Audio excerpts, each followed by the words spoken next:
Yes. I'll just comment, we did go through this in quite detail at APC, and thank Brian for, as usual, his very diligent and very thorough budget report. So we did ask quite a lot of questions then, and answers all satisfactory, so I'll be happy at the time to move the item.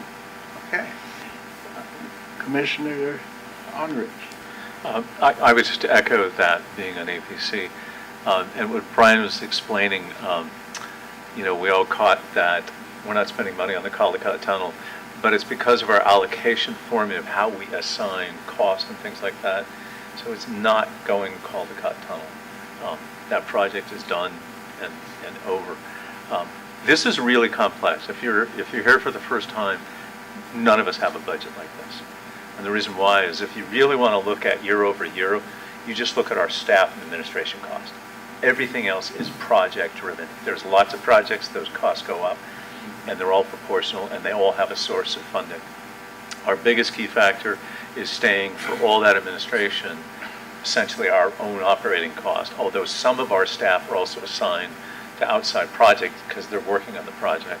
But we have that 1% limitation, and we're right around the 0.83. So I'd be glad to second that, and thank Brian and staff for modifying your presentation for the comments that we had too. Thank you. Okay. Member Fedeli. Yes, great job. I was just wondering on the state revenue side, if in fact the governor signs the budget with the transit deal in it, might there be additional revenues that come in any way, shape, or form? Yeah, there was a comment. Hisham had come to my office earlier this afternoon and talked about I think there was the I-80 project, San Pablo Dam. I believe might be in that. We would go out and do an RFP on that, so it'd be a time frame of maybe 6 months, and we will add that at the mid-year. So we'll make sure that we keep an eye out for those additional revenues, and with any other project that comes along the lines, we'll budget for it at mid-year. Great, thank you. Okay, seeing no other board members, we will go out to I will invite members of the room here to have public comments, if there are any. Okay, we will go out to the public. Do we have any written or verbal public comments? No written or verbal public comment. Okay, thank you. We will close the public hearing, and we will look to Commissioner Noack. I'll move the item again. Second.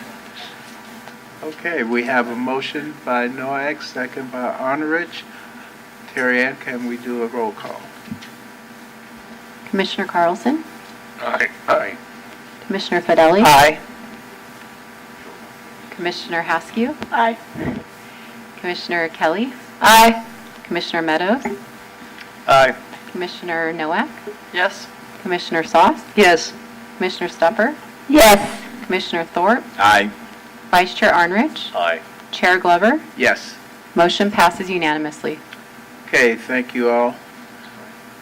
Next item on our agenda will be presented by Terry Ann to adopt changes to fiscal year 2023-24 publicly available pay schedule and the authority salaries, benefits, and compensation plan for July 1st, 2021 through 2024. Good evening, Chair and Commissioners. In June 2021, the Authority Board approved Resolution 2135A. Sorry, let me turn my video on. Okay. Resolution 2135A adopting the Authority Salaries, Benefits, and Compensation Plan for July 1st, 2021 through June 30th, 2024. In April 2022, the Authority Board approved Revision 1. In March 2023, the Authority Board approved Revision 2. This was to support the Accessible Transportation Strategic Plan, Office of Accessibility and Equity, and creation of the coordinating entity. Actions consisted of adding a Programs Manager and a Contracts Manager classification, reclassifying one FTE from the Director of Programs classification to the Programs Manager classification, adding 2 FTEs for the Contracts Manager and 1 for the Administrative Assistant classification, and this resulted in an increase of FTE positions from 21 to 23. This item is brought forth today to consider a further revision to remove the 3.5% CPI cap, Consumer Price Index, adjust the salary ranges by 4.9% for inflation by the average 12-month December ended percent change in the CPI, add 1 FTE position to the Associate Engineer classification, add 1 FTE position to the Senior Engineer classification, and this will result in an increase of FTE positions from 23 to 25 for this upcoming fiscal year. Further, it recognizes Juneteenth as a holiday and reassigns the floating holiday in February. That is the holiday that is for Washington and Lincoln's birthday. We still have the President's holiday, and that will be reassigned to the Juneteenth holiday as a result of Assembly Bill 1655. We're doing a change to the bereavement leave from 3 to 5 days, and this was a result of AB Assembly Bill 1949. And there's other administrative changes, such as adding a meal and rest period for all non-exempt employees, and then updating the authority stipend from $65 to $100. These revisions align with the authority being an employer of choice. We have a high-performing team of 20 people. Eventually, here will be 25. These changes are approved annually by the board. As part of those approvals, the board makes the decision annually on the CPI increases for staff. So to be clear, regardless of what the CPI is in December, the board will still make the decision on an annual basis as to what percentage staff will receive. The proposed changes to salaries and benefits are included in the fiscal year budget. It will account for 19 filled positions and 6 unfilled positions for a total cost of $6.5 million, which has increased the budget by $478,388 by adding the 2 new positions. The new positions will be funded by grants and regional funds like Regional Measure 3. We will remain under the 1% administrative cap, and we have no unfunded liability. These positions will be funded by projects and will have minimal increases to the cost under the 1% administrative cap.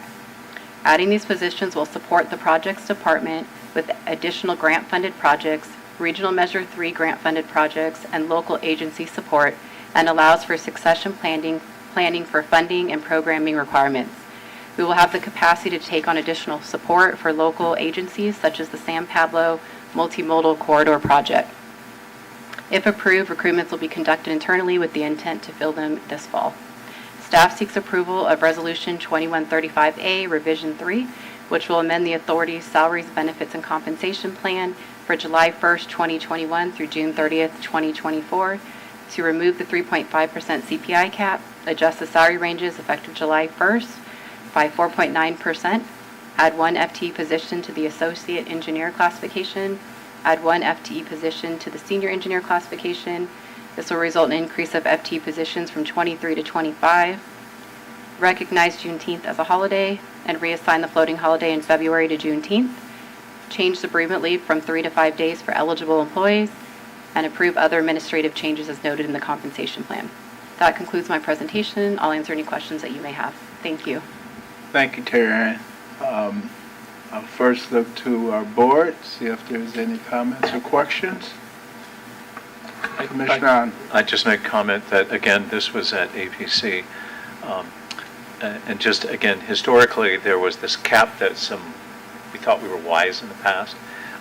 This agency doesn't do COLAs, right? Most of the other agencies, the county, it's automatic. Right. This is a year-by-year basis.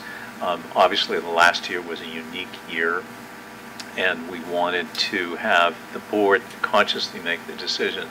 It also, in years of very low, it creates a false expectation that, well, it says 3.5. So this way, it's up to us to make that decision each year. And I'd be glad to make a recommendation to move this forward. And the 2 positions are really needed. We have so much on our plate, and everything we're doing on 680, and even what now we might be back on 80 for the next round, staff needs the help. And the fact is, the financial plan is solid. It's project-based, so.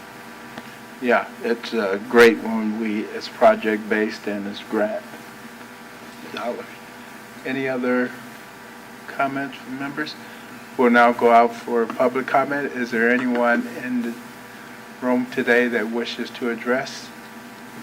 Okay. Terry Ann, do we have any remote public commenters?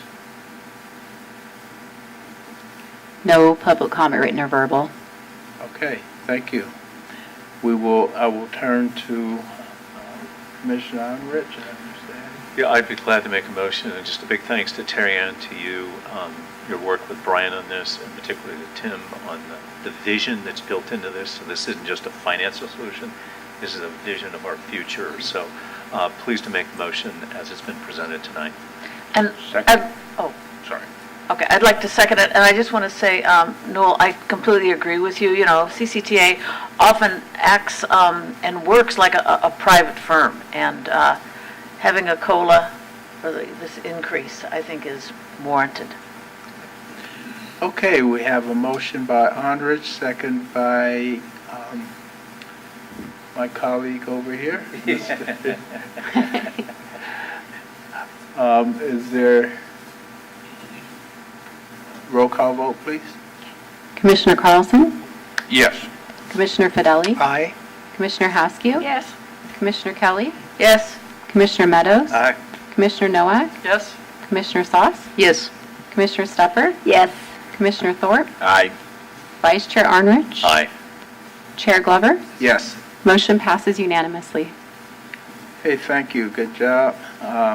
Next item on our agenda today is three-part action item that will be presented by Ivan Ramirez on the State Route 4 McCollany Bike Trail Pedestrian Overcrossing Project. The first item is a request to increase the construction allotment for the project. Ivan.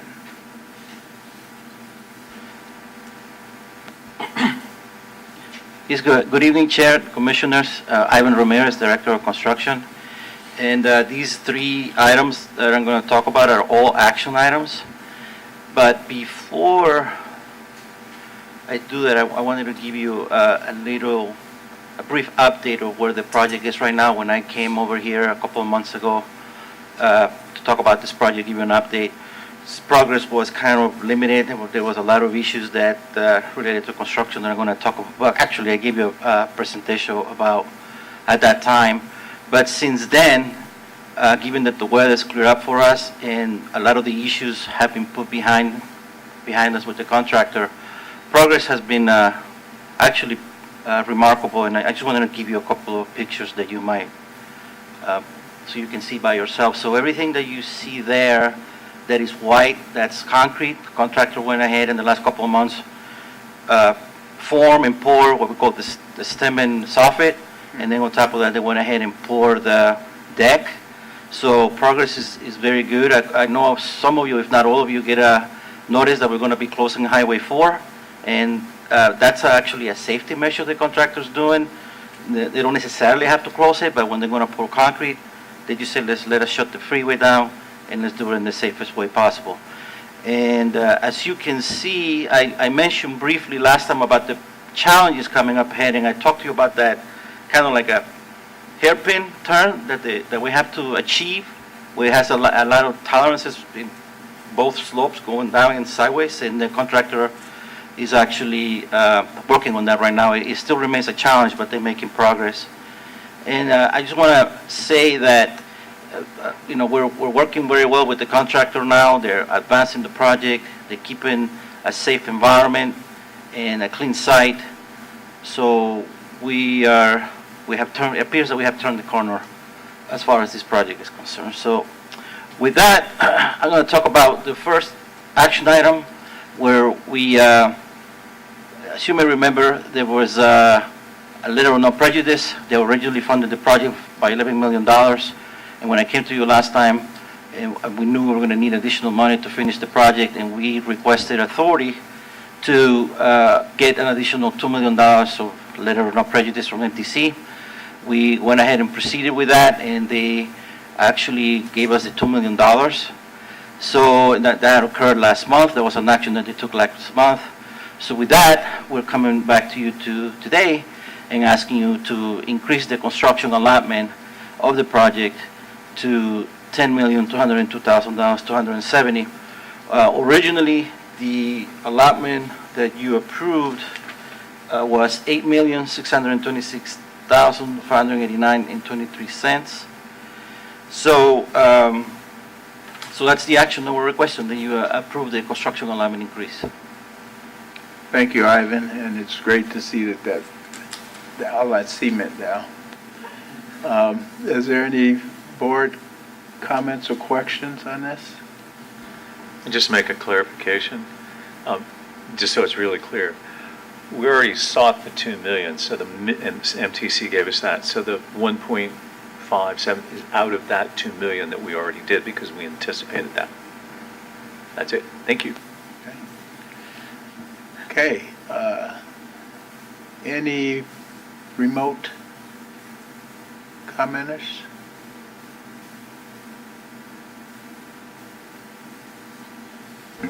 No public comment, written or verbal. Okay, and I think I did open it up to the boardroom here. Okay, seeing none, entertain a motion. Motion to approve. Second. Okay, was that Fidelli? Okay. Who was Thorpe? Okay. Motion by Thorpe, second by Meadows. I noticed we were all quiet on the western front. Okay, we'll have a roll call vote. Commissioner Carlson? Yes. Commissioner Fidelli? Aye. Commissioner Haskew? Aye. Commissioner Kelly? Aye. Commissioner Meadows? Aye. Commissioner Noack? Yes? Commissioner Sauce? Yes. Commissioner Stuffer? Yes. Commissioner Thorpe? Aye. Vice Chair Arnrich? Aye. Chair Glover? Yes. Motion passes unanimously. Okay, thank you. We'll go to the second item, which is a request to approve the change order for the project. Ivan, please present. Thank you, Chair. Some of you might remember that projects that we encountered included bird nesting that got in the way of the work, included some construction easements because the farmer went ahead and farmed the garlic and then it got wet. We also had issues with Caltrans getting the lane closures approved. And more importantly than that, we had an issue with the actual structure that really cost us a lot of pain to get over. So we got together with the contractor. We knew we had exposure. We knew we were incurring additional costs. We knew we were running behind schedule. So we were able to negotiate change order 19 with the contractor for $1,575,000, $681, I should say, sorry. And overall, I think this is the right move to get this change order approved since we're going to be paying. I think the contractor's going to be made whole again, and that's what we strive to do here, to pay the contractor what we owe them. So the amount that we're requesting is exactly the amount that we're asking for, that we just approved for the construction allotment. So the increase in the allotment that you just approved goes directly to pay the contractor for this change order. So with that, the staff report has a summary of the breakdown of the costs, and so you have an idea of how we came up with these costs. And so with that, I'll be happy to answer any questions. Okay, thank you. Are there any commissioner questions? Okay, anyone in the chambers from the public? Terry Ann, do we have any raised hands? No public comment, verbal or written. Okay, we'll bring this back to the body for decision. Motion to approve. Second? Okay. Moved by Thorpe, second by Stepper. Roll call, please. Commissioner Carlson? Yes. Commissioner Fidelli? Aye. Commissioner Haskew? Yes. Commissioner Kelly? Yes. Commissioner Meadows? Aye. Commissioner Noack? Yes? Commissioner Sauce? Yes. Commissioner Stuffer? Yes. Commissioner Thorpe? Aye. Vice Chair Arnrich? Aye. Chair Glover? Yes. Motion passes unanimously. Okay, the third item is a request to approve an amendment for additional program and project management service for the project. Ivan will be presenting. Thank you, Chair. So we hired Coal Management and Engineering to help us manage the project, do the construction management and inspection. And given the number of issues that we have encountered and a lot of back and forth with the contractor regarding submittals, requests for information, schedules, it has increased their cost. In addition to that, there's more overtime. In addition to that, we have increased the length of the project. So all of that has also increased their cost to get this project to completion. And we're asking the board to approve an amendment with Coal Management and Engineering for an increased amount of $897,030.72 for a new total agreement value of $5,346,912.90. So with that, I'll be happy to answer any questions. Okay, thank you. Board member comments? Vice Chair? Yes, Ivan, I'm fine with this, but behind this, there were design errors on this. So recall, particularly on the three-dimensional curvature, they had all the elevations wrong. It got missed. So do we expect to see something come back on a claim for that? Do we expect some resolution, compensation, or how is that going to work out? So Commissioner, we have, the executive director and I have had discussions with the designer about the issues that we have encountered. I think, I'm going to let the executive director talk to it, but I think they have acknowledged some responsibility. So as we begin to close this project out, we're going to be continuing those conversations with the designer, see if we can get some way to compensate us for the additional cost. Because you're absolutely right, especially that deck, that's the most costly one that we have, It's all the complicated. issues. And that's directly attributable to the designer. Right, and the way it works, I mean, just to be clear, that if you're trying to figure out what the cost difference is, if you designed it correctly, there's no extra cost. If you design it incorrectly and there's extra cost, it's pretty clear what that difference is. So while it's a small project, the implication on this for their design fee, it's actually pretty substantial as a percentage. So, it's the cost of doing business, but in the technology that we have and the computer generation, they didn't do this in 3D BIM or anything, because this can't happen in that system. So, maybe it's something for us to require a little bit higher standard since they're doing all computer-aided drafting design systems. Those systems alone would prevent this if it was done as a 3D modeling. So I would hope that maybe in the future we can take this lesson, apply it, but I hope to see this come back to us and see what resolution we'll have. So thank you. So just another comment, if you don't mind. So regarding the phases 1, 2A, and 4 that is currently on the design, I think I mentioned also that in April. We're actually going to come back to you and ask for additional budget because we're implementing BIM. And BIM is, you spend money up front. It's a great investment up front, but hopefully, like Commissioner Arnerich was saying, you kind of minimize any impacts in the field because you're able to catch a lot of things up front. So we're actually working on that right now for our future projects. It's part of the QAP that you approved a couple of years ago or so. So we're very much focused on specifically avoiding these kind of issues in the future. Ivan, you're always on it. Thank you. Thank Okay, you. no other commissioners? Okay, we will ask that public that's in the chamber, if there's any comments? Seeing none, do we have any remote? No public comment, written or verbal. Okay, bring it back to the board. Motion to approve. And I'll second. Okay, we have a motion by Thorpe, a second by Kelly. Roll call vote, please.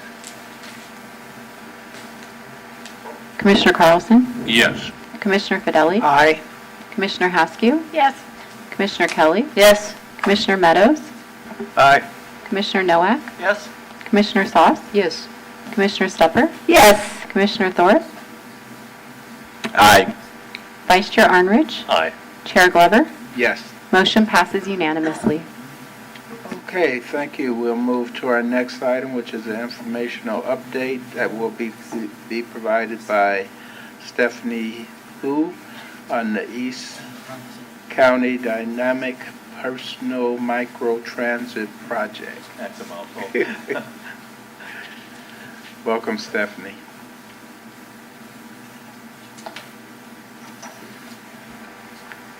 Can see, okay, perfect. Good evening, Chair and Commissioners. My name is Stephanie Hu, Director of Projects at CCTA. This is an informational item to provide you an update on the Dynamic Personal Microtransit, or DPMT project.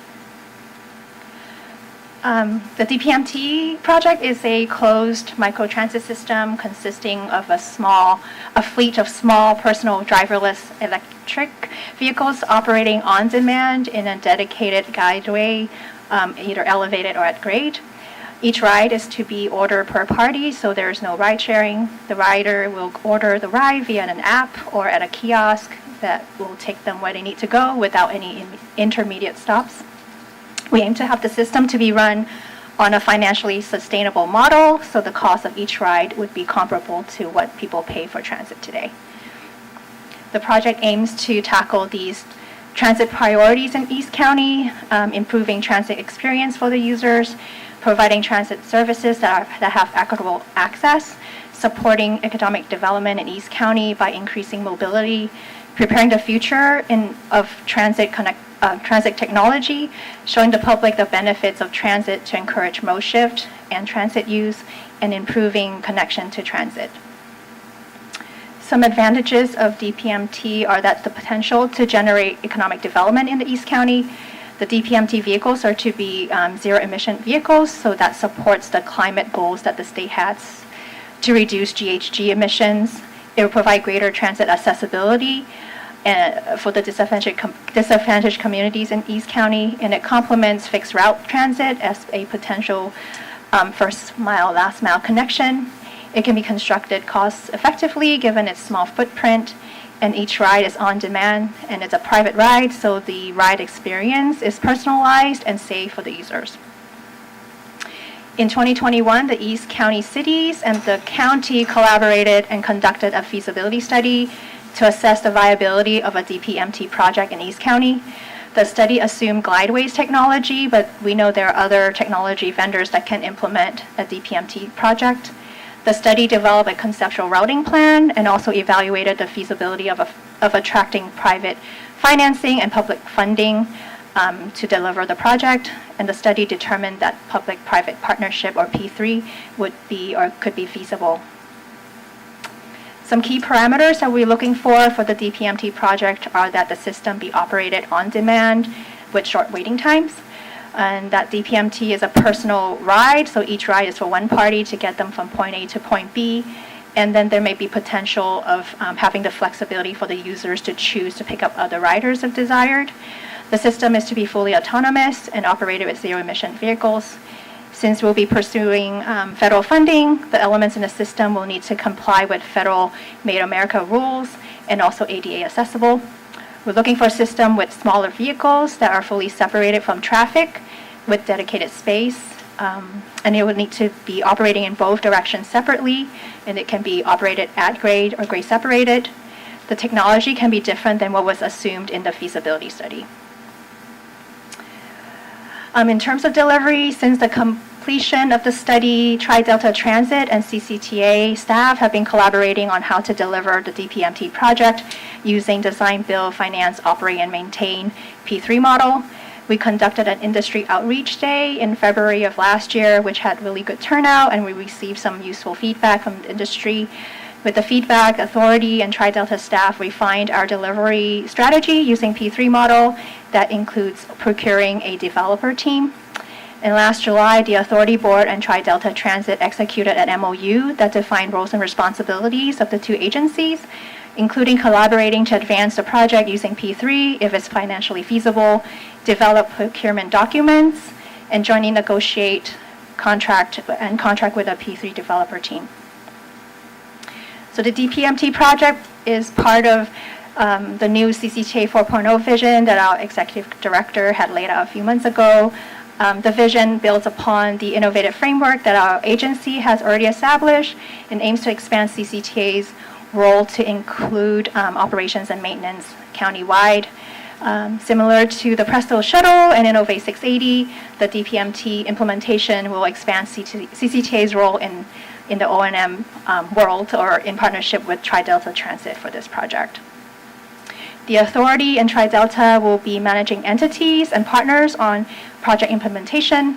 Both CCTA and Tri-Delta will work with a P3 developer team on the project development, construction, and operations. So CCTA and Tri-Delta released an RFP in November to procure a developer team consisting of a P3 developer and a technology partner to perform 3 initial phases of work. And this team would be formed with designated roles that can access a range of funding opportunities and to navigate the funding and P3 constraints. The initial 3 phases of work will be the scope of work under the System Pre-Development Agreement, or SPDA, which CCTA and Tri-Delta Transit will jointly enter into with the developer team. The SPDA will cover 3 phases, and is a first step of our delivery approach. The first and second phases will be at no cost to the authorities, both CCTA and Tri-Delta. The developer team is to do this work in phases 1 and 2 at their own risk without payments from us. Phase 1 will include identifying a viable initial segment where the design, construction, and the long-term O&M can be funded through a combination of grant funding and revenues. They would identify a technology solution that can operate the DPMT system. They would review the assumptions made in the feasibility study, and the team will propose to CCTA and Tri-Delta an approach and a cost estimate for completing the environmental review for this first segment and the programmatic approval for future segments of DPMT. Phase 2 will include beginning environmental scoping of the initial segment and applying and obtaining funds needed to proceed to the Phase 3 and future implementation phase. If we're successful in obtaining grant funding in Phase 2, the developer team will proceed to Phase 3 under the SPDA.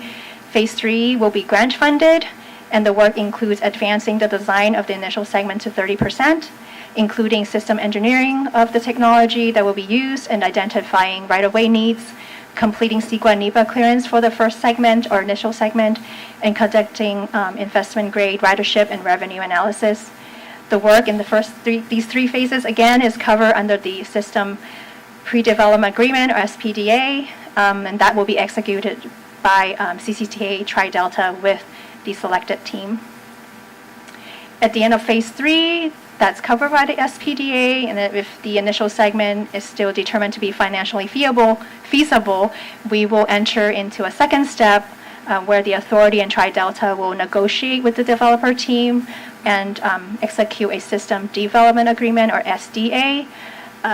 The implementation phase will include the completion of final design for the first segment, obtaining any right-of-way permits or approval, and then constructing this initial segment.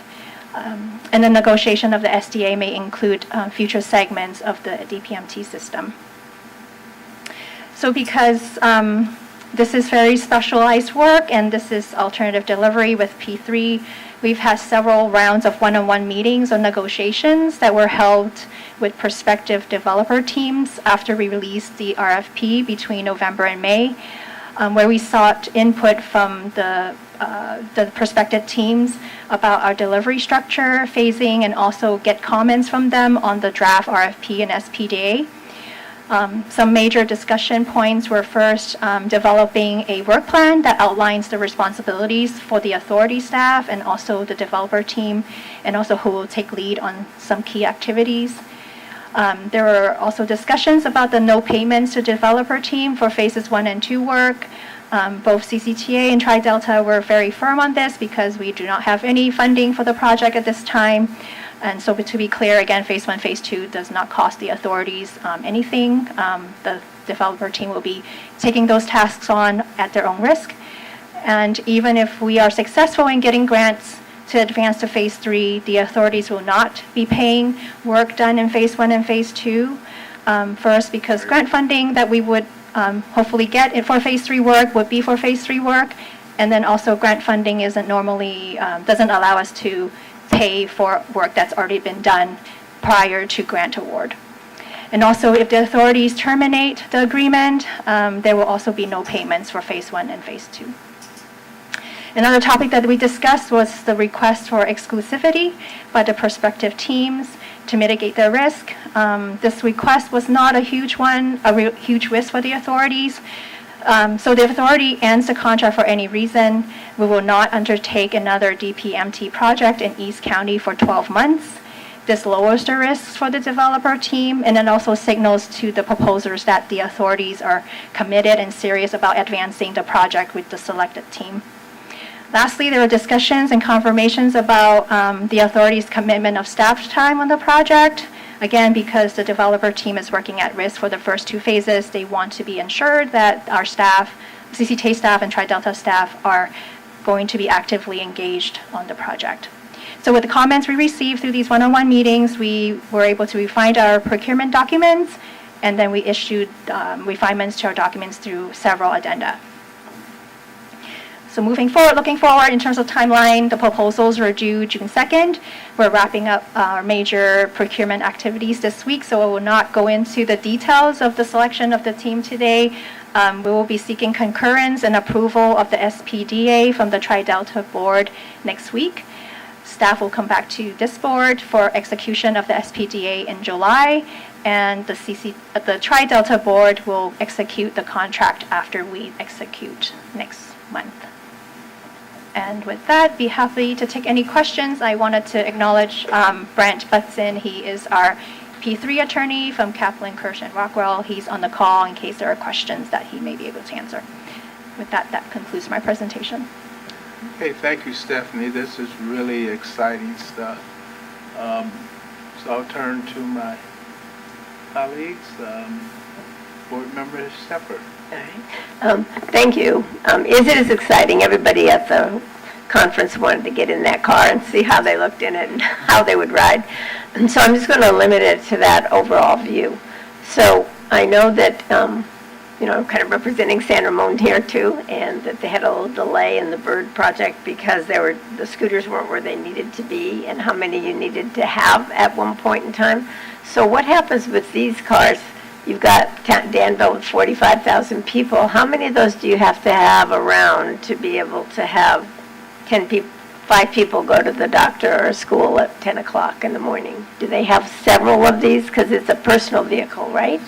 Yeah, I think that depends on the segment, that initial segment that we'll be tackling. And I'm sure through the analysis, they will provide the adequate vehicles to support the ridership for that segment, which is not yet known at this time. That's all work that will be done in this initial phase, Phase 1. Is San Jose experiencing this right now?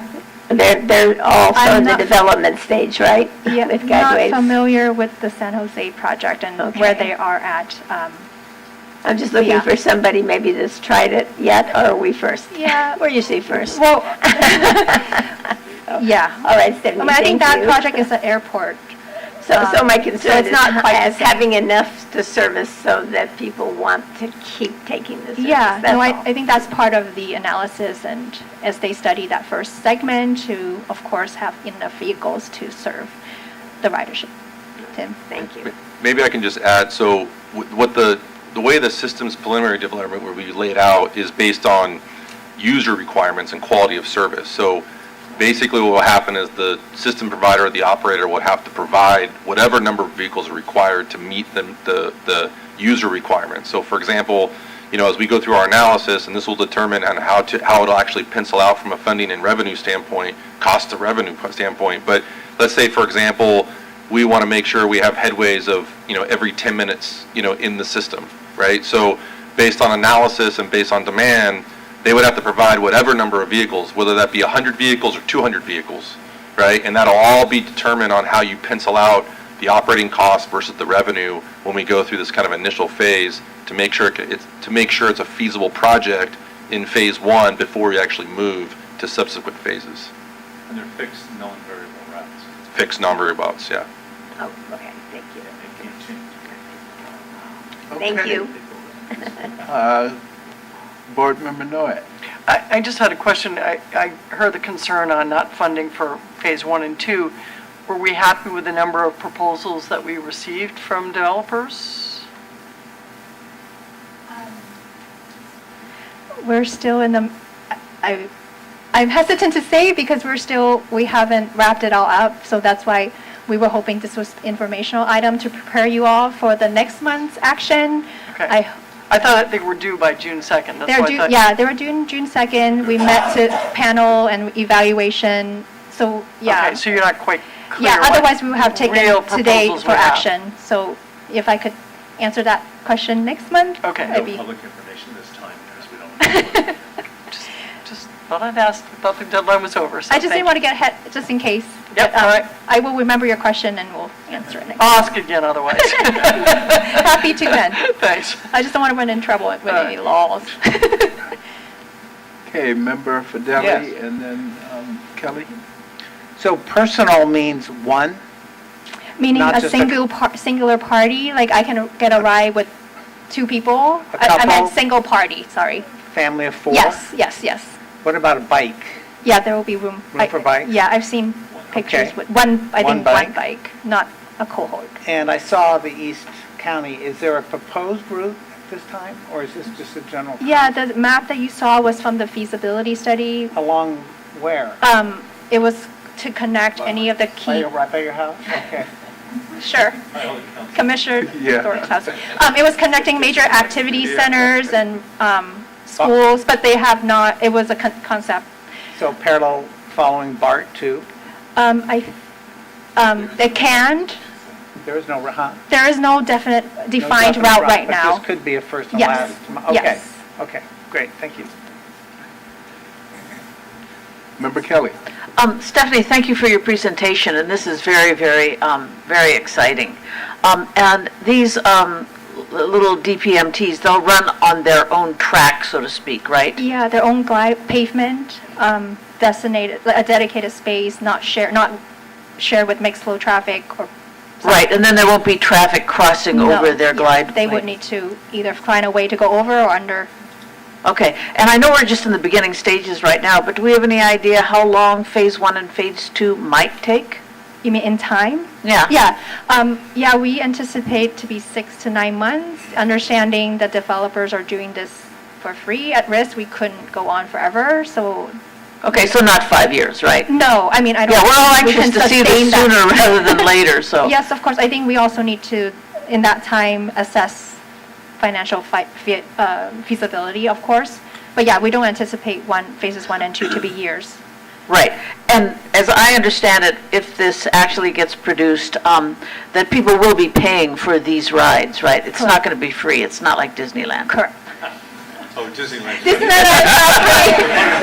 I mean, once you get on the ride. Okay, thank you. Is there a different definition for free?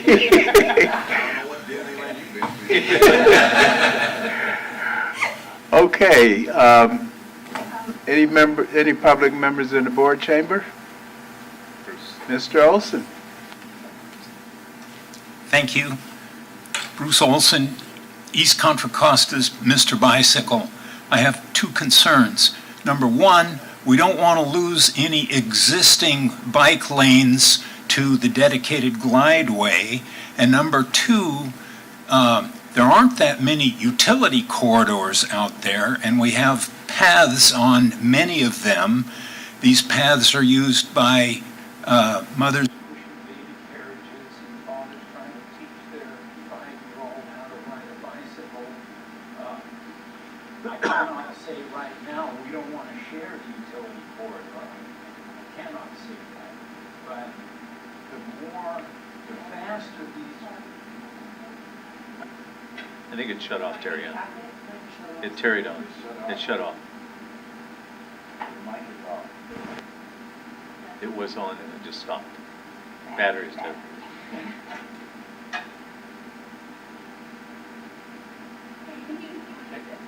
Yeah, use this, yeah. So where should I start over? All right, just shut up. You don't want to share? Well, it's on, okay. Not wanting to share is a little strong expression of concern. Utility corridors are in limited supply out there. We have bike paths and pedestrian paths on these corridors. Parents pushing baby carriages, parents trying to teach their 5-year-old how to ride a bicycle. If we have one of these autonomous vehicles racing down our utility corridor, those parents and young children might just evaporate because they're afraid. I am expressing concern here. Another thing to be concerned about would be, are we going to share our new bridge over the Highway 4, this one we're spending more than $13 million on? It wasn't designed to have autonomous vehicles on it. We'll share, maybe when they go over this, our lovely new wonderful bridge, they could go at the pace of a walking person. It is a nice utility corridor, and I think I'll stop there. Thanks very much. I too am very interested and think this is a great idea and it should be pursued. Thank you very much. Thank you. Any other public members in the board chambers? Okay. Terry Ann, do we have any public remote?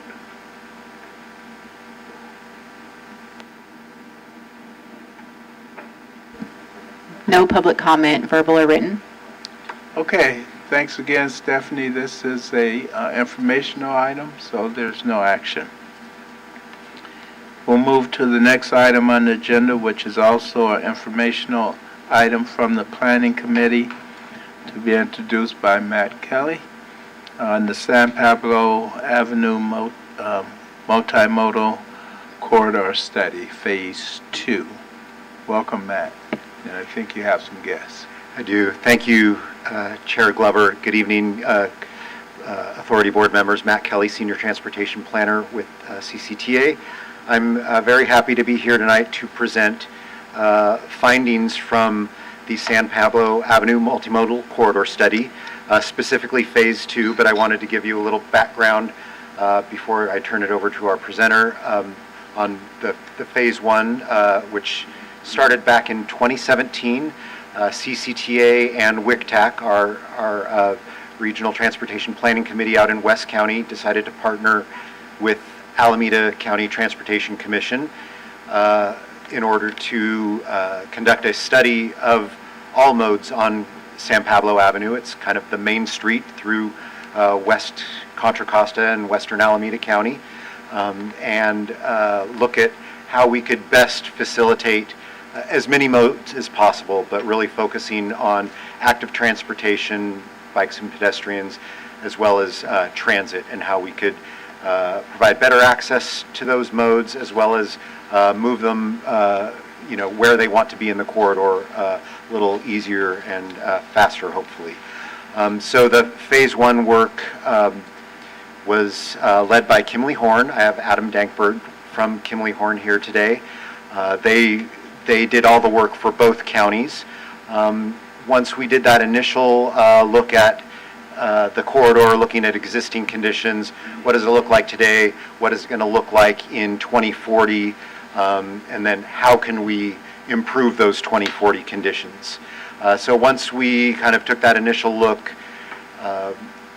we decided that we needed to do some more work in Contra Costa County, really because San Pablo Avenue in Contra Costa County varies in width as you go down the corridor. It may be 78 feet or 72 feet in one spot, and then 88 feet, a couple blocks down. So that really affects what you can do with that right-of-way when you're talking about trying to accommodate these different modes. So we decided to use Phase 2 to really look at different segments of the corridor and really see what might be possible in the Contra Costa segment.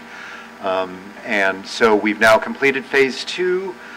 We've We've presented this to the WICTAC board in January, and what we're going to do here today is present the findings from Phase 2 and really what we presented to the WICTAC board and what they approved in January. We don't have an action for you tonight. We really just want to daylight this study and the findings from it because we think it's pretty exciting stuff. So I'm going to turn it over to Adam Dankberg and have him walk you through our findings here. Let's see, let me share my screen here.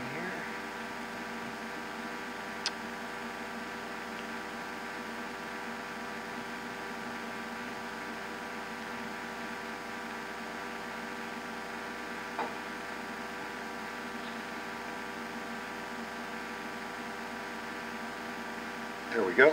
Go ahead, Adam. Welcome, Adam. Thank you very much. Good evening. I'm Adam Dankberg with Kimley Horn, the project manager for this project. It's a pleasure to be here tonight, speaking with you all. Let's see here. There we go. Okay. I'll cover some background on the study, some key findings, and then some options on where to proceed next. So back when we started the study several years ago, there was an effort and process to identify the goals and purpose of the effort.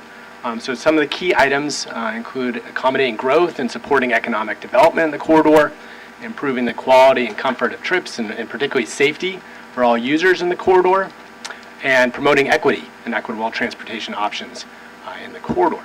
So we started this effort back actually in 2017.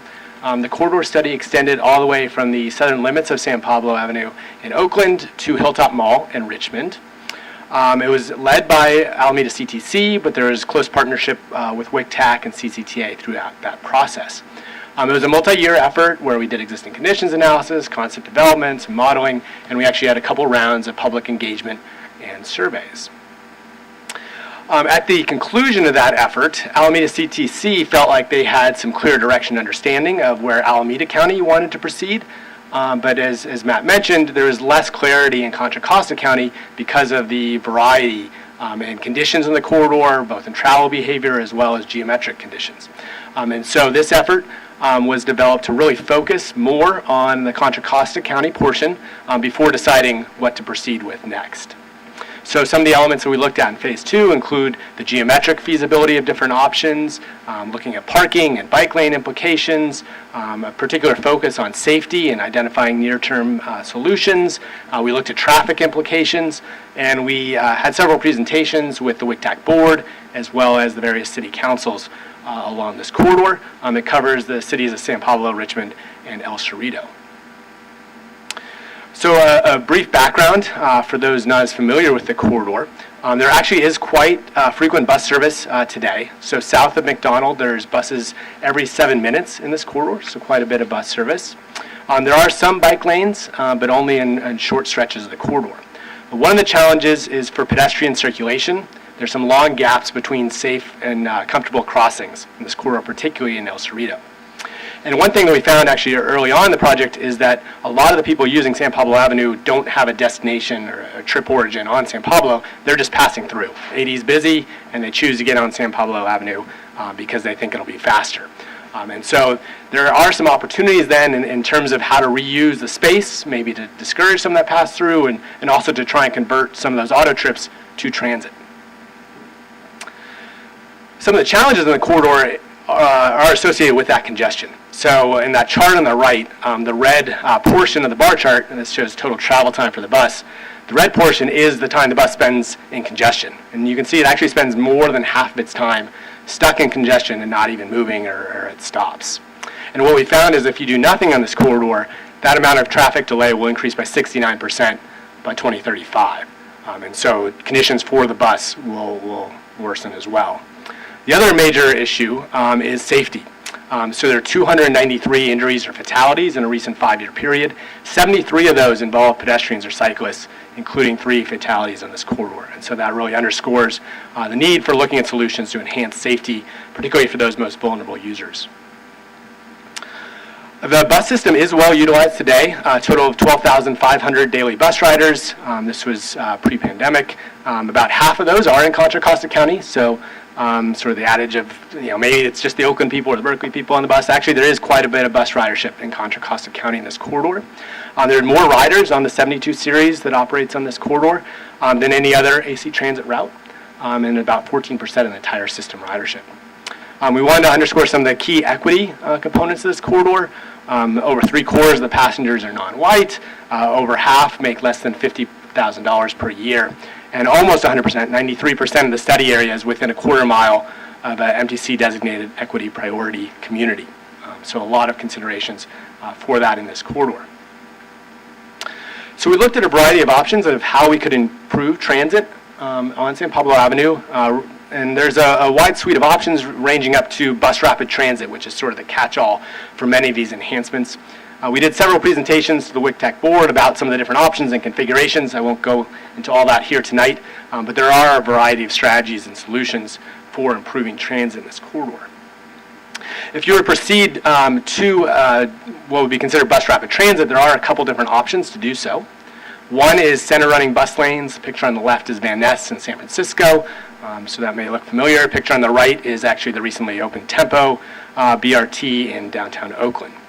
In order to place dedicated transit lanes on San Pablo Avenue, there would be a need to convert one of the auto lanes to bus only. There's also an opportunity to provide bike lanes in the corridor, and in order to do so, you would need to convert the existing parking to bike lanes.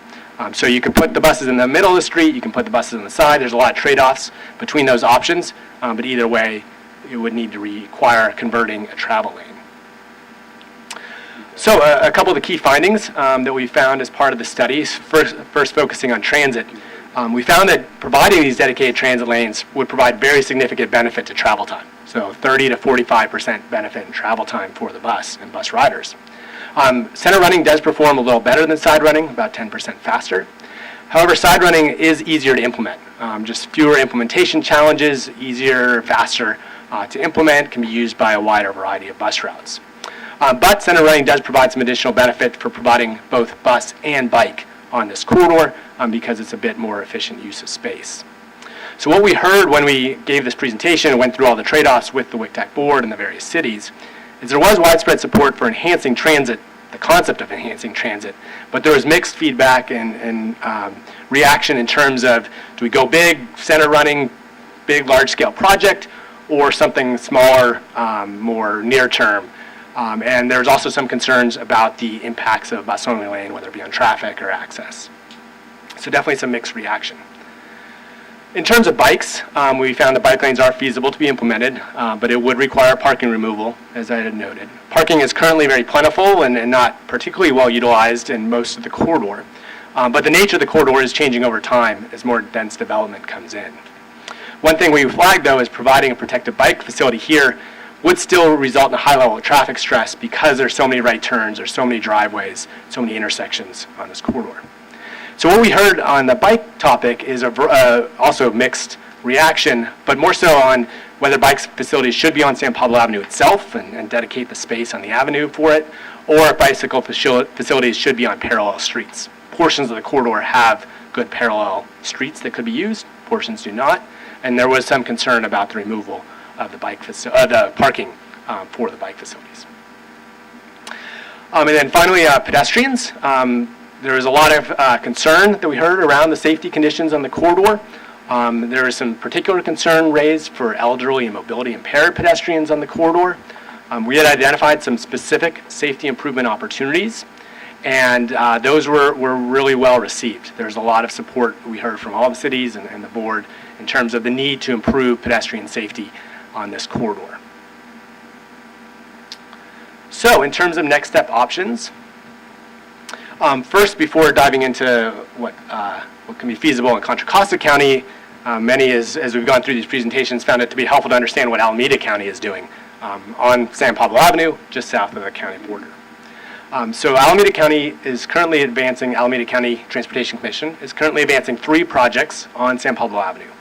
One is a series of safety enhancements in Berkeley and Albany that are focused on pedestrian safety, spot improvements to improve crossings of the corridor, and overall pedestrian and bike safety conditions. The second is to provide bus and bike lanes on San Pablo Avenue, so the lane conversion that I talked about earlier. And that would be in Oakland, Emeryville, and South Berkeley. That includes also safety improvements and other crossing improvements. And then thirdly, in Albany and Berkeley, where there would not be the bike project on San Pablo Avenue, there would be improvements on the parallel network. That doesn't close the door on continuing the bus lane and bike lane on San Pablo to the county border, but the immediate focus was on these nearer-term parallel network improvements. So that said, a couple elements or options were presented to the WICTAC board. Element one, these are kind of packages of projects or ways to proceed. Element one is multimodal safety improvements. And so these would be a series of spot improvements to improve pedestrian safety on the corridor. Some work would still be needed to figure out exactly what those projects would be. And the WICTAC board and the WICTAC staff has requested CCTA to serve as a design and implementation lead for that effort, given the additional history and experience with implementation for CCTA relative to WICTAC. Money is still needed for outreach, design, construction of these facilities, but there is a clear and present need that the board and various cities have identified for these safety improvements. Element two was providing a bus lane demonstration project on a portion of the corridor, and the board felt that continued discussion was needed in order to further flesh out this type of project and understand the level of support for this type of project. So diving into each of these a little bit greater detail. So element one is the priority safety improvements. There would be a wide variety of pedestrian safety improvements. We have a map that was in the presentation we gave to the WICTAC board that showed potential locations for these. But things like signalized crossings, new median beacons, better striping, better lighting, accessibility upgrades, adding curb ramps and accessibility improvements, bulb outs to improve safety, and improving the bus stop access in the corridor. So we've identified over 70 improvements at 40 to 45 intersections for safety improvements. And these kind of each have their own independent utility, so implementation can be phased and prioritized as money and resources allow. CCTA and WICTAC have talked about partnering to identify funding and conduct outreach. We're very, very, very, very early in terms of identifying specific projects, but we have some initial thoughts about a rough funding estimate for that. And as I said, funding is not currently allocated to this project. And we will need partnership from local jurisdictions to move this forward. For element two, this is, as I noted, would be contingent on further support and discussions at the city level and with AC Transit. AC Transit is currently doing an operational analysis and reassessment of its system. I think the findings of that could influence the future operations of bus service in this corridor, which would be good to fold into this type of project. So we've identified that maybe it makes sense for a 1 to 2 mile initial bus lane segment, but a lot further discussion is needed before that can advance. One of those elements of a discussion prior to moving forward is really that public engagement part.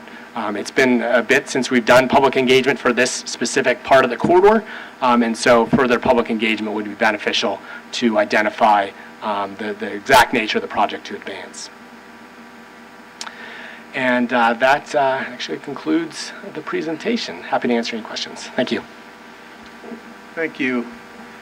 Do we have any commissioners? Hey, I see Fideli and Kelly. Yes, thank you. I just Sauce. want to concur with the presentation tonight because it truly is a classic example of urban transformation in every respect.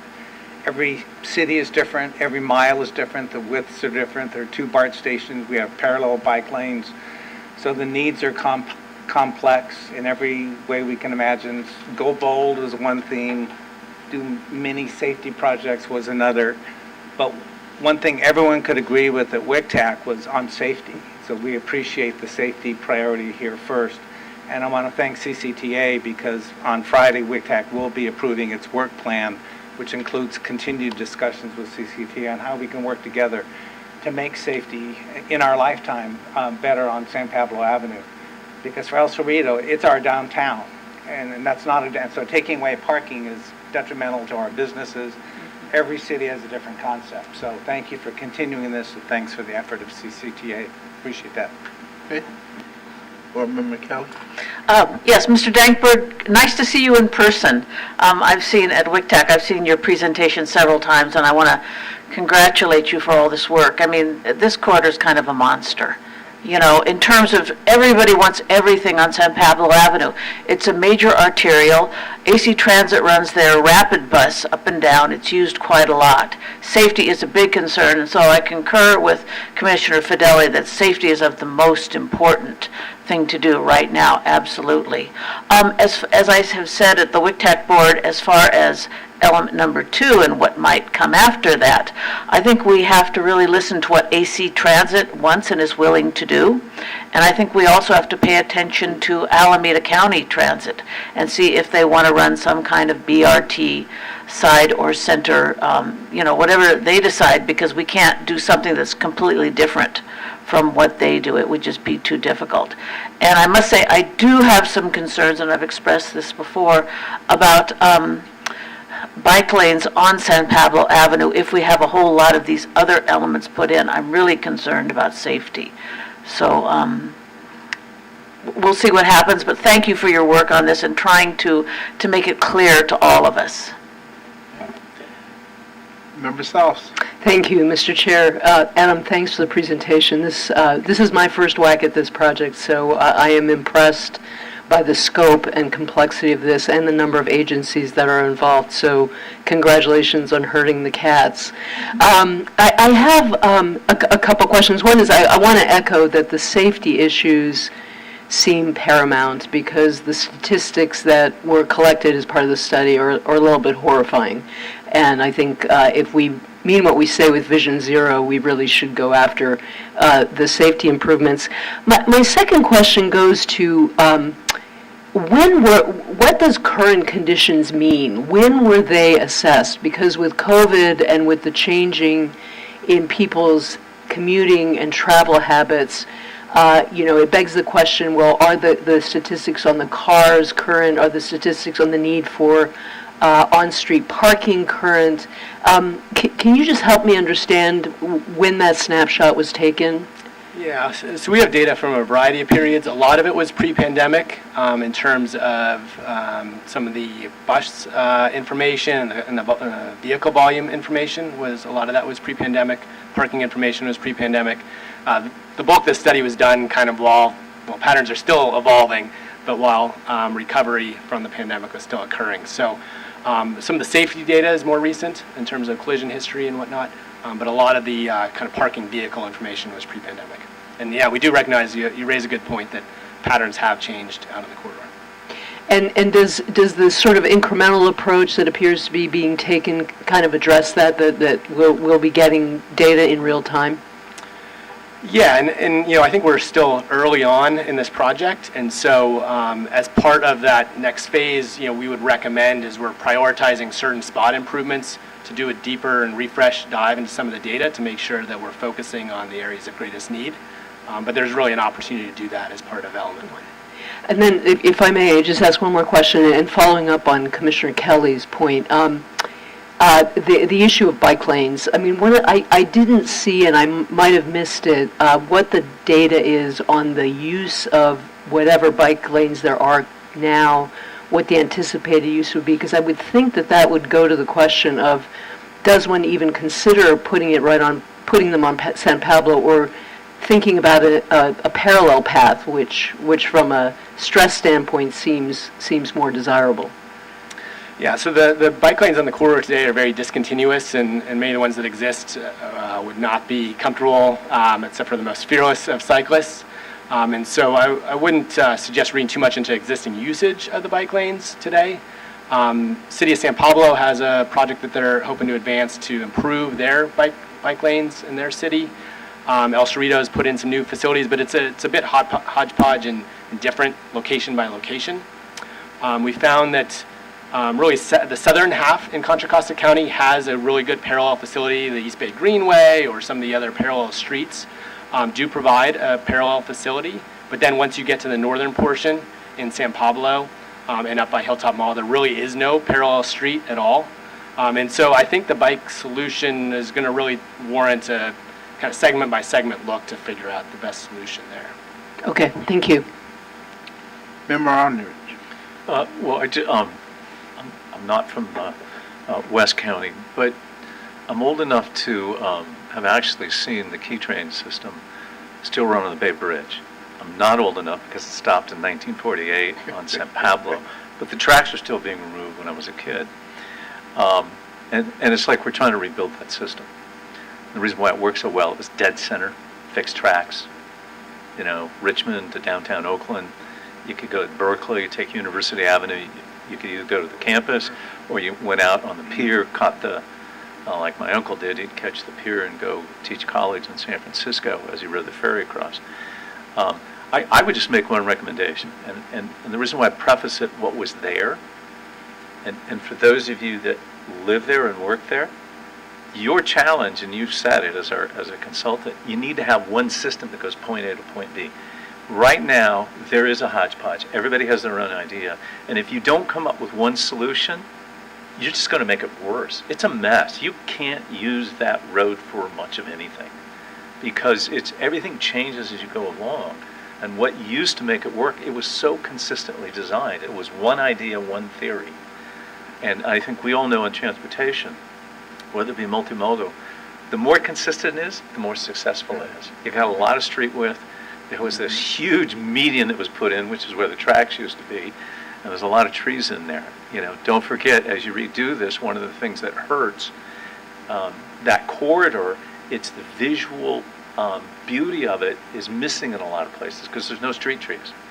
And the street trees can fit in all of these plans. So, consistent plan from point A to point B, and yeah, you got to deal with bikes, but if it's to make safety improvements, make safety improvements, and it may or may not include bikes all the way. And that's how I would look at it. And put the trees in, please. Put them back. Okay. Member Member Fidelli. Thank you. I was just going to add, what complicates it even more is the two big projects at the BART station. One is complete streets that we're working through and getting money from a variety of sources, and the huge TOD project at the plaza where there's a different planning. So a lot of different plans, a lot of investment already, so that adds to the confusion of how do we be consistent all the way down. So it's going to be a difficult task, but safety we can do. Okay. No other commissioners? Anyone in the board chambers from the public? Seeing none, do we have any remote public? No public comment, written or verbal. Okay, again, this was the informational item. Want to thank Matt and Adam for their presentation tonight. Thank you. Okay, that concludes our regular agenda items, and we have no correspondence letter in the package. Next is associated committee reports, and those reports are from Transplan, Transpac, WestCat, and a cancellation notice from SWAT that are provided in your packet. Now we will have board comments if there are any members of the board. I have none tonight. Is there any other member? Okay, seeing none, we will move to staff comments. Thank you. Thank you for running a very efficient meeting this evening. We're 1 hour and 37 minutes, so in the spirit of CCTA, under promise and over deliver. Thank you, Tim. Now I have more time for my executive director report. Well, I'm going to start off with some good news. I just want to quickly recognize our CFO, Brian Keller. He celebrated last week his 10-year anniversary with CCTA. So as you all know, he's very valuable to the team. Congratulations. And we're very happy to have him here and hope that he'll stay for many years to come. And the sad news is we're losing one of our team members, Lindsay Willis, our Director of External Affairs. This will be her last board meeting with us, so she is moving on to Tyker Construction And so we'll be looking for good low bids from Tykert in the future. And she'll be moving very close to family, so, which is really good for her and Noah and everyone. So we're really excited for her. So we're really actually very, very sad to see her go. So, and then to kind of help fill the gap until we find a new candidate, which just a quick update, we already flew an advertisement for the position last week. So we've been getting a lot of great interest into the position. Thank you to Lindsay for all the great marketing there. And so Luna Salver is going to be kind of stepping in, and some of you may know her. She actually helped during Lindsay's maternity leave. So she was stepping in during that time to kind of fill in the gap of Lindsay, and so she'll be stepping in probably for the next 3 to 4 months just to help guide and oversee all our wonderful public outreach consultants and work with staff on a daily basis. So we're excited and grateful to have Luna back as part of the team. And then some other, maybe kind of start off with some good news.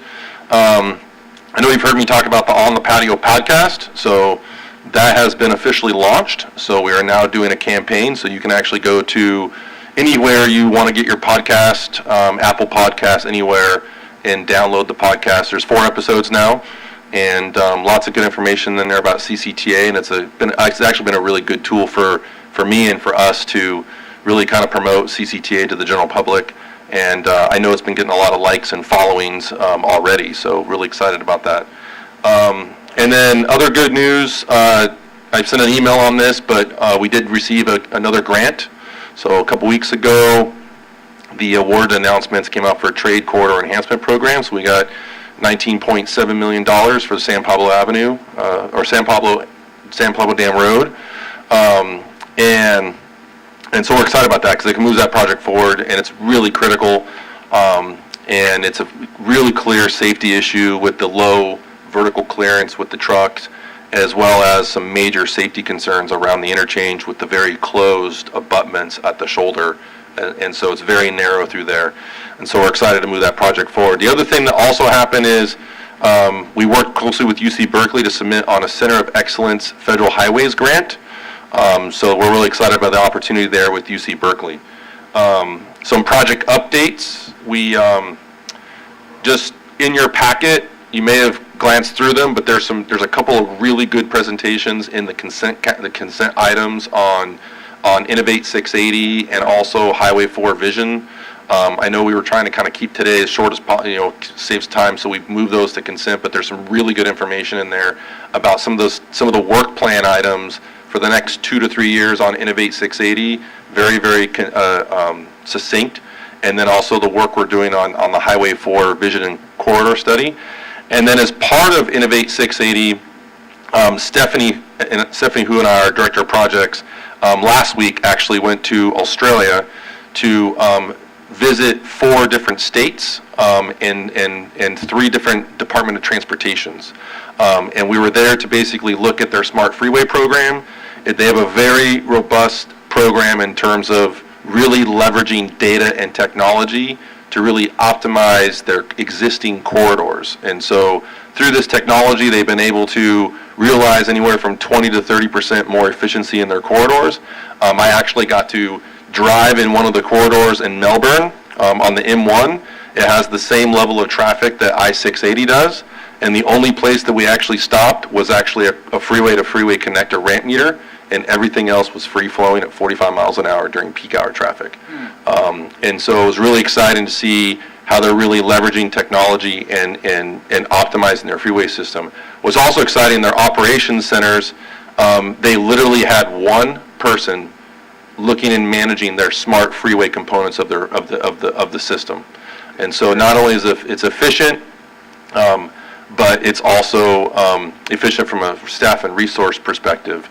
And so I could geek out on this for hours, so I will stop there. But it was a very, very helpful trip to really think about how we are bringing that technology. We're already implementing some of that technology in the Innovate 680 program as part of the Cooperative Adaptive Ramp Metering project. And so it was good to see firsthand the vision, the implementation, the best practices as it's been expanded and adopted throughout the entire country, and how we're going to bring all that information back and apply it into the 680 corridor. Also quickly, I know some of you were interested in the ferry study. So on the ferry study, we've kicked off Mott McDonald on that. It's going to be about 9 months to complete the ferry study. We're targeting to have it done early next year. Ying Smith, our Director of Programs, is leading the effort on that. And so we actually just had a big kickoff meeting with the transit operators and all the stakeholders to start going into a data collection mode for each of the individual potential stops and locations, and so we can start assessing the ferry service for all those locations. The other thing that we have is the operations update. So now we're kind of in the operations game. So I wanted to kind of maybe provide a quick update on the Presto shuttle. So Presto continues to receive a lot of media coverage. During this last month, I was able to provide 2 more interviews with news stations, and then also there's been over 165 media pieces, as well as 9,000 hits on social media relative to Presto and our Presto social media.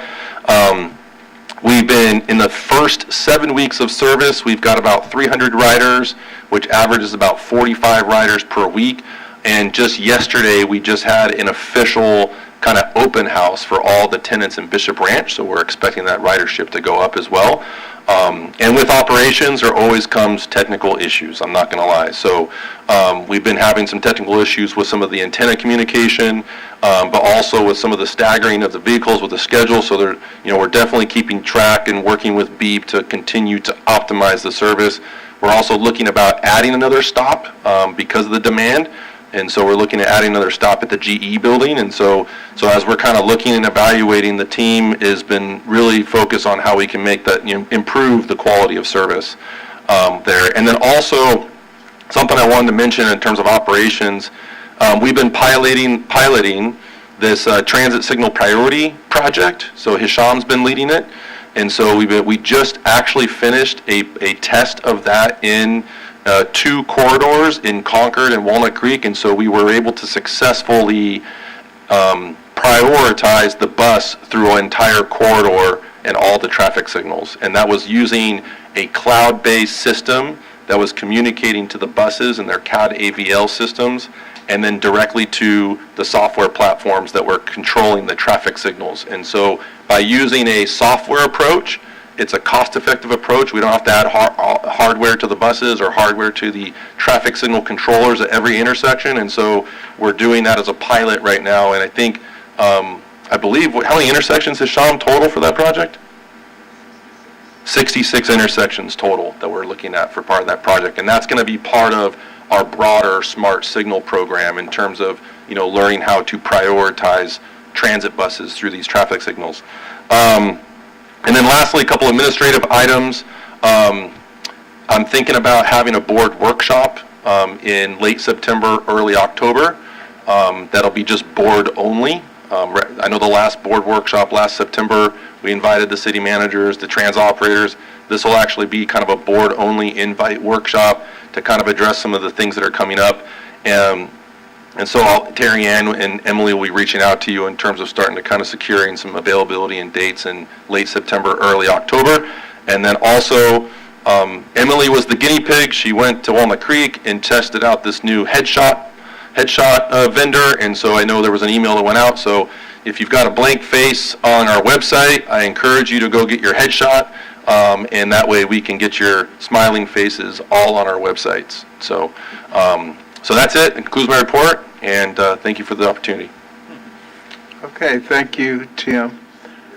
At this time, I just want to have you all join me in congratulating Lindsay and thanking her for her service, outstanding service here at CCTA.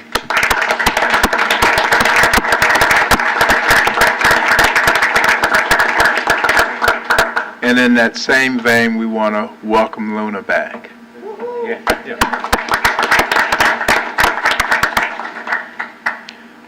And I do want to go back because I did not offer opportunity for representatives to make any comments.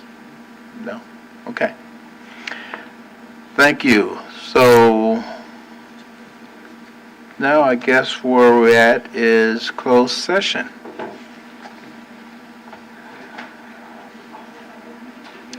So So we will be going into closed session, adjourning into closed session, and it's going to be right across the hall at the conference room. So we will be adjourning to that and reconvening back with any report outs that we have, if we have, at the closed session. Okay? All right. Well done.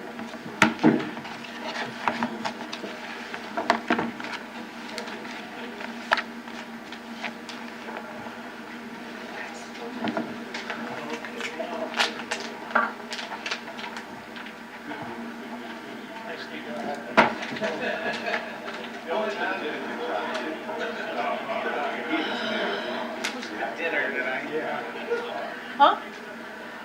What was the dinner? Oh, it was like rice and beans. It was good. I didn't make a talk thing. I just, Okay. zoomed a little into my mouth so that I could, not have my tummy grow. So just FYI, I believe it's tomorrow morning. So who's going to be doing the whip check? I am. Or will they allow you to do that? 'Cause it's Yeah, they can sit down. No, that's fine. It's work Rita's rate. gonna do my Q&A, but I'm gonna go, okay, next session. That's because that's Huh? See you. Oh, yeah. Yes. You know that?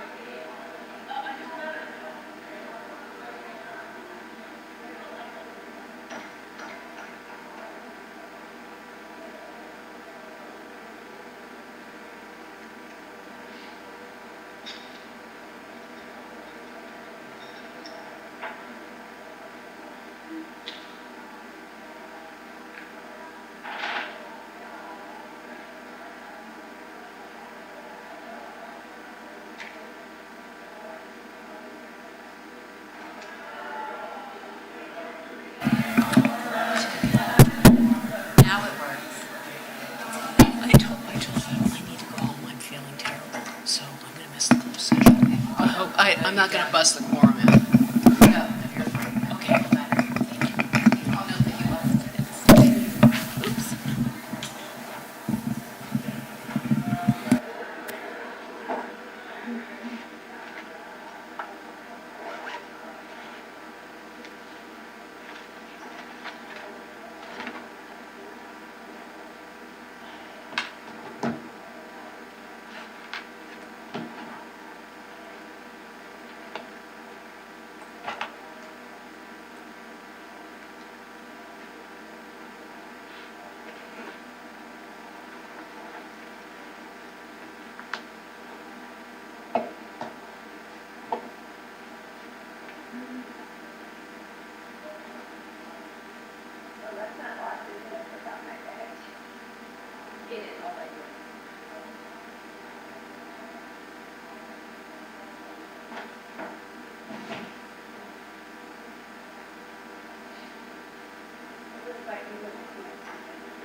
gonna have Amber report out. Okay.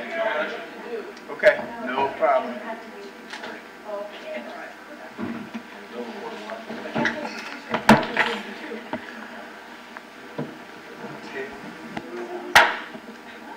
Let the good times roll. Okay. The board is reconvening. We have been meeting in closed session, council. Yes, the board took no reportable action on either closed session item. Okay, thank you all for your time this evening. We are adjourned.